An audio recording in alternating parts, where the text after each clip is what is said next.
So now, would you believe me if I told you that this and this are both Daypacks?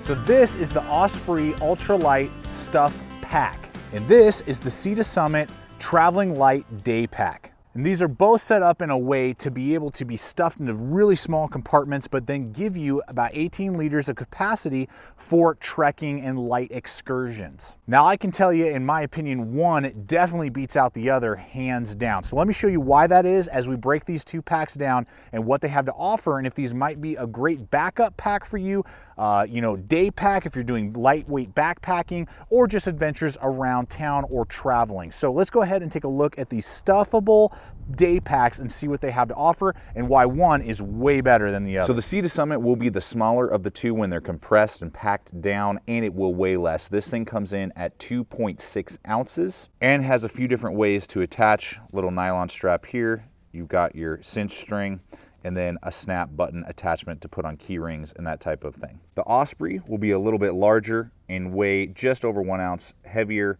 at 3.8 ounces. It will also have a type of key ring or carabiner attachment that you can stick out from the side there, hook onto different things, as well as a loop over attachment right here that you can attach to different packs, inside gear, or again on a key ring. This would definitely take up too much space in your pocket. I believe both of these would, but this is definitely the bigger of the two and weighs 1 ounce more than the Sea to Summit.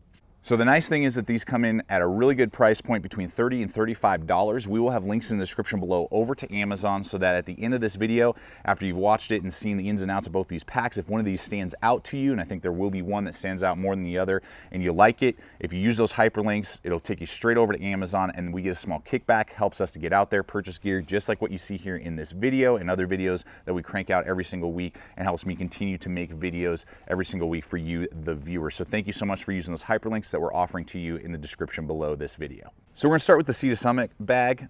This was actually gifted to me from my grandparents. They used it a couple times on a couple trips, and then they just didn't see a need for it anymore and gifted it to me.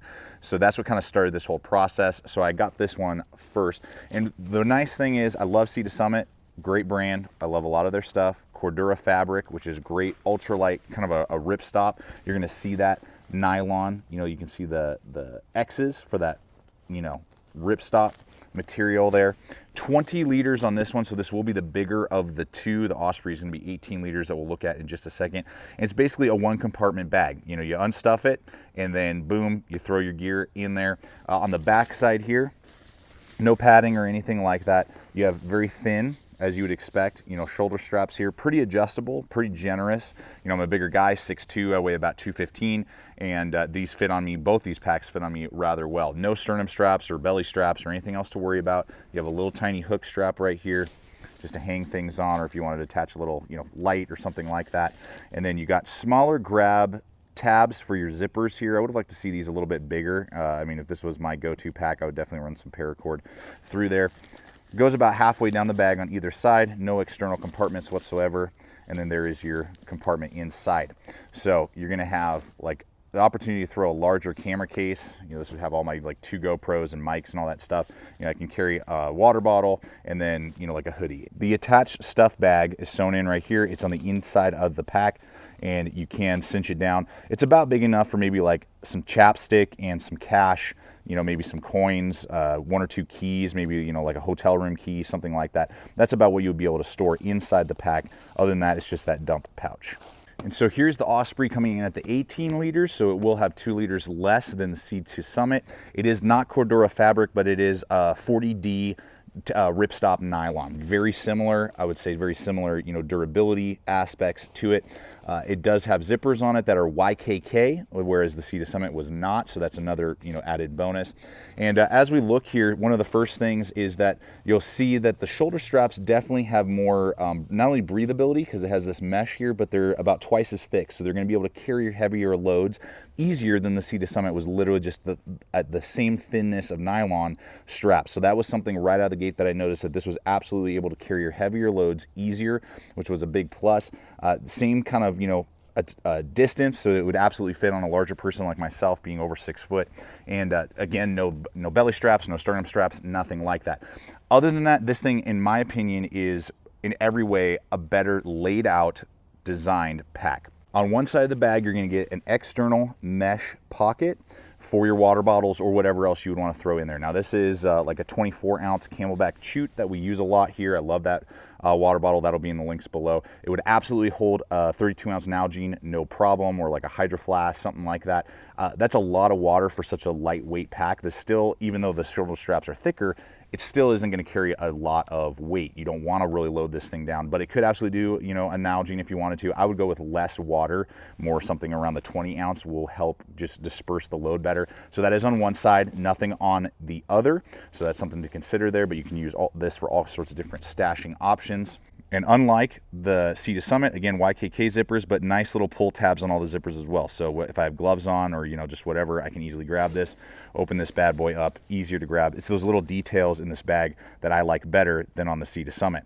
Open this guy up, as you can see, same contents. Got my large camera bag, got a hoodie down in here, and we're good to go. Giving you a lot of options, again, 18 liters to store a bunch of stuff. And if that was it, that alone would be a selling point to me over the Sea to Summit. But on top of that, they have a whole extra organizational pocket here, which is awesome. Another YKK zipper with a good pull attachment there. And this is a rather large organizational pocket. It has not only that key clip that we saw earlier that I can now attach my keys to, the stuff sack portion in the beginning, I can put, snacks in there, those type of things, and then an extra much larger pocket. I have my iPhone as well as a backup battery charger working in it right now, and I could throw a couple extra snacks in there, sunglasses, all kinds of stuff, and really gives me two different organizational options. The orange that you see here is the entire pocket, so that you can see that's really large. That's at least as big as my hand.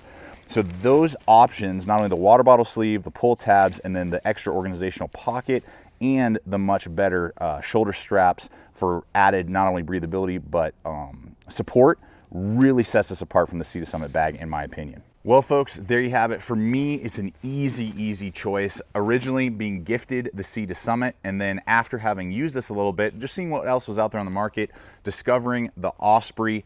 I gotta say, the Osprey, in my opinion, is the way to go. For about the same price, I think you're getting very similar durability, way more organization, and just some extra little features that I think are gonna be much more versatile as this ultralight pocket size day pack. And now again, to kind of give you good perspective as you're deciding whether or not these are the right packs for you, I think that these are best suited for either really quick grab and go excursions or backpacking. If you're a backpacker, you have a big, heavy, maybe 60 to 80 liter pack, you're gonna go for a multi-day, you're making a campsite, and then you wanna go and hit maybe some peaks during the day and do little day treks, and you don't wanna have to carry a whole nother pack with you. This gives you the opportunity to do that at an ultralight size as well as ultralight price, which is great in my opinion, and going to give you that versatility enough just to throw a few items in there and get up to that peak.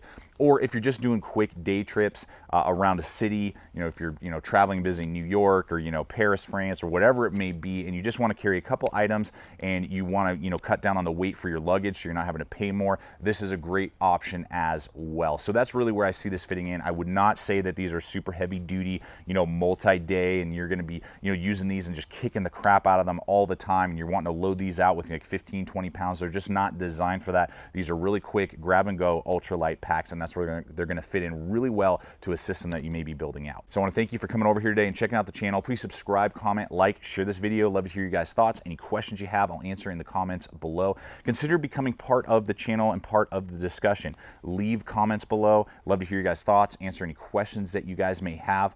And I'd ask if you'd consider making Gideon's Tactical part of your regular YouTube experience. We're cranking out videos every single week throwing up different types of concepts as well as reviews and in-depth thought processes to help you guys spend your hard-earned money wisely. So thank you so much for considering making us part of your regular adventures here on YouTube. Finally, always remember, stay equipped, stay prepared. We'll see you out there.